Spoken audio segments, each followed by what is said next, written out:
آم دیا جائے، اچھا یہ آم تو ہم کھاتے تھے، دنیا میں بھی کھاتے تھے، اس آم کی جو لذت ہوگی اس کا آپ تصور بھی نہیں کر سکتے دنیا کے آم کا. تو نعمتیں وہی ہوں گی. لیکن یہ نزل ہے. نزل کسے کہتے ہیں عربی زبان میں؟ نزیل کہتے ہیں، نزل ینزل، اترنا. جیسے ہی کوئی شخص آپ کے دروازے پر آیا اور کسی سواری سے اترا، گھوڑے پر چڑھ کے آئے گا اس سے اترے گا، اونٹ پر سوار ہوا تھا اس کو بٹھا کر اترے گا، کار پر آیا کار سے اترے گا. نزیل ہے اب یہ. تو فوراً آپ پیش کرتے ہیں کوئی موسم کے مطابق، کوئی ٹھنڈا کوئی گرم، وہ تو بھاگ کر فوراً پیش کر دیں گے. اس کو کہتے ہیں نزل، جو کسی مہمان کی آمد کے فوراً بعد پیش کر دیا جائے. اب وہ آپ کے ہاں مقیم ہو گیا، اب وہ ضیف ہے، ضیف مہمان. یہ ضیافت جو ہونی ہے اہل جنت کی، یہ ان نعمتوں کے ذریعے ہوگی جس کا ہم تصور بھی نہیں کر سکتے. حدیث میں آیا ما لا عین رأت ولا اذن سمعت وما خطر علی قلب بشر.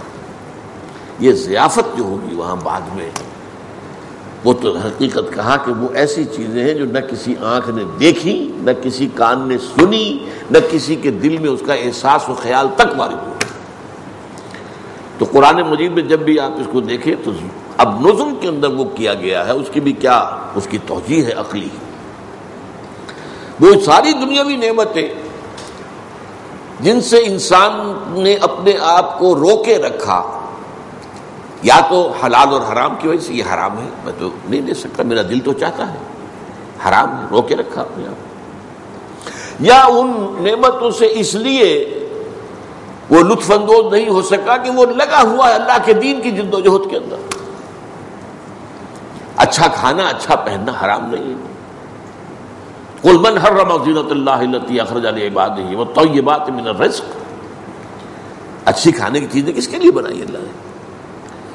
یہ پھل کس کے لیے؟ دنیا میں تو یہ اہل ایمان کے لیے تو ہے، کافروں کو بھی اللہ دے دیتا ہے، لیکن خالص ہو جائیں گی اہل ایمان کے لیے قیامت کے دن، پھر وہاں کافروں کا حصہ نہیں ہوگا. لیکن فرض کیجئے آپ تو لگے ہوئے ہیں انقلابی جد و جہد میں، آپ کا وقت لگ رہا ہے اللہ کے دین کو پھیلانے اور غالب کرنے کی جد و جہد میں، تو آپ دنیا تو زیادہ نہیں کما پائیں گے. جب دنیا زیادہ نہیں کما پائیں گے تو ان نعمتوں سے لطف اندوز نہیں ہو سکتے. کہاں آپ خرید کر کھا سکیں گے آپ؟ وہ تو 2 وقت کی روٹی مل جائے بہت غنیمت ہے.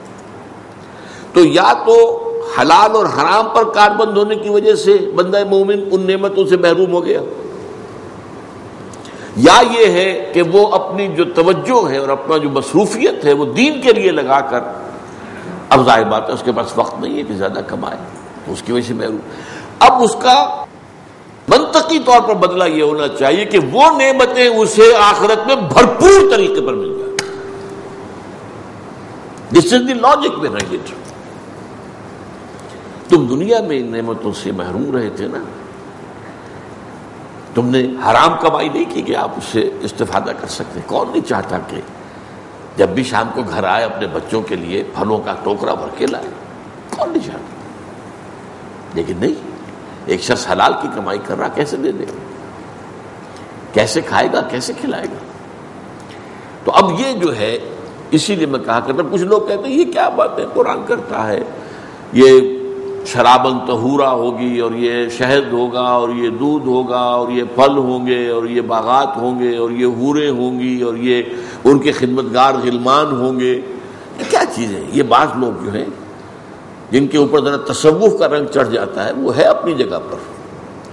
اگلا جو ہمارا حدیث کا درس ہے وہ تصوف کے موضوع پر ہے، اور وہ بھی حضور کی اہم ترین احادیث میں سے، یہ میں آج ہی آپ کو بتا رہا ہوں. لیکن جن پر یہ رنگ چڑھ جاتا ہے وہ پھر کہتے ہیں یہ کیا جی، یہ تو کچھ سمجھ میں نہیں آ رہی. سینشول جو یہ گریٹیفیکیشن کی چیزیں جنت میں بتائی جا رہی، یہ تو بڑی گھٹیا چیزیں ہیں. نہیں، میرا جواب یہ نہیں. ان چیزوں سے ایک بندہ مومن دنیا میں رکا رہا، محروم رہا، تو اس کا اصل منطقی طور پر اس کا بدلہ یہ ہونا چاہیے کہ وہ نعمتیں بھرپور ترین سطح پر اسے آخر ملیں. البتہ یہ سب کچھ صرف نزل ہے، جو اس کی نعمتیں ہیں ان کا تو آپ تصور کر ہی نہیں سکتے، جو پھر آگے اللہ نے دینی ہے۔ ما لا عین رأت ولا اذن سمعت وما خطر علی قلب بشر۔ اور قرآن مجید، یہ تو حدیث ہے جو میں نے بتایا آپ کو، قرآن میں بھی ہے، فلا تعلم نفس ما اخفی لهم من قرۃ اعین، کوئی نہیں جانتا جو چیزیں اللہ تعالیٰ نے اپنے ان بندوں کے لیے چھپا کر رکھی ہوئی ہیں جن میں آنکھوں کی ٹھنڈک ہوگی، ان کو کوئی نہیں جانتا۔ بہرحال یہاں جو کہا گیا بغیر حساب، وہ تو رزق دیے جائیں گے بغیر حساب۔ اب آئیے حدیث کی طرف۔ حضرت عبداللہ ابن عباس رضی اللہ تعالی عنہما راوی ہیں، وہ حضور سے روایت کر رہے ہیں جبکہ حضور اللہ سے روایت کر رہے ہیں، گویا کہ یہ حدیث قدسی، یہ بتا چکا ہوں آپ کو کہ جو حضور کی حدیث جو ہے ان الفاظ کے ساتھ آئے کہ اللہ یہ کہتا ہے، تو وہ قرآن تو نہیں ہے، لیکن معلوم ہوا کہ وہ حدیث قدسی ہے، اور اس سے ثابت ہوتا ہے کہ ایک وحی خفی بھی حضور کو ہوتی تھی جو قرآن میں درج نہیں ہوتی۔ وحی جلی وہ ہے جو قرآن میں ہے۔ ممکن نہیں ہے کہ وحی جلی کا ایک حرف بھی قرآن کے اندر نہ آیا ہو، لیکن وحی خفی آپ کو اور مجھے بھی ہوتی ہے۔ الہام سا ہو جاتا، کبھی دل میں ایک بات آ جاتی ہے، پتہ نہیں کہاں سے آ گئی، میں تو سوچ نہیں رہا تھا۔ کبھی انسان جو ہے اس کے وہ سچا خواب دیکھتا ہے، آپ نے خواب میں ایک واقعہ دیکھا اور دوسرے دن یا چوتھے دن وہ جوں کا توں واقعہ جو ہے ظہور پذیر ہو گئے، یہ بھی وحی ہے۔ اور حضور نے فرمایا الرؤیا الصادقہ یا الرؤیا الصالحہ، یہ نبوت کے 46ویں یا 60ویں اجزاء میں سے ایک جز ہے۔ خواب سچے خواب۔ اب ان کی توجیہ میں اس وقت نہیں کر سکتا یہ کیا وجہ ہے، یہ تو آج کا موضوع نہیں ہے، لیکن یہ ہے کہ ظاہر بات ہے کہ اچھا حضور پر جو ہم پر وحی آتی ہے، وحی خفی، الہام، کشف ہو جاتا ہے، کبھی کوئی ایسی چیز نظر آتی ہے کہ جو سامنے نہیں ہے، یہ بیداری میں ہو جاتا ہے، اور بعد میں معلوم ہو گیا کہ وہ شاید اسی طرح تھی یا خواب سچا۔ لیکن ہماری جو یہ وحی خفی ہے، جو قرآن کہتا ہے کہ شہد کی مکھی کو بھی ہم نے وحی کی، حضرت موسیٰ کی والدہ کو وحی کی کہ گھبراؤ نہیں، اپنے اس بچے کو تم ایک صندوق میں رکھ کر اور ڈال دو نیل میں، ہم ہیں محافظ اس کے۔ لیکن وہ نبی تو نہیں تھے، نبوت تو ہے ہی نہیں، خواتین کے لیے ہے ہی نہیں۔ تو یہ جو وحی خفی ہے نبی پر آتی ہے تو محفوظ ہوتی ہے جیسے وحی جلی، بالکل محفوظ، اس میں کوئی شیطانی اثرات شامل نہیں ہو سکتے، اس میں جنات جو شیاطین جن ہیں وہ آمیزش نہیں کر سکتے۔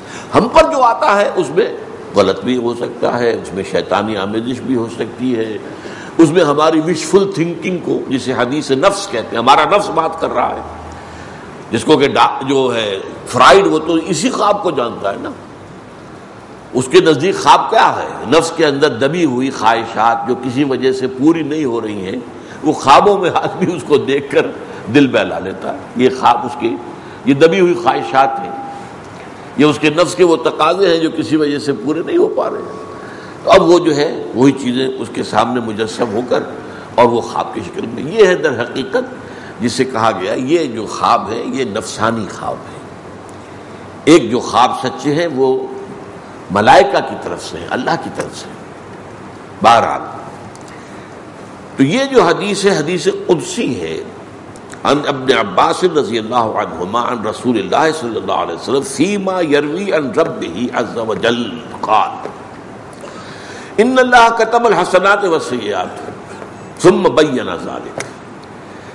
دیکھو اللہ نے نیکیاں اور بدیاں طے کر دی ہیں، یہ کام نیکی کے ہیں، یہ کام بدی کے ہیں، اور ان کو ظاہر بھی کر دیا۔ وہ حدیث ہم پڑھ چکے ہیں، الحلال بین والحرام بین، حلال بھی بالکل واضح ہے، حرام بھی بالکل واضح ہے، تو اللہ نے واضح کر دیا نیکی کیا ہے، بدی کیا ہے۔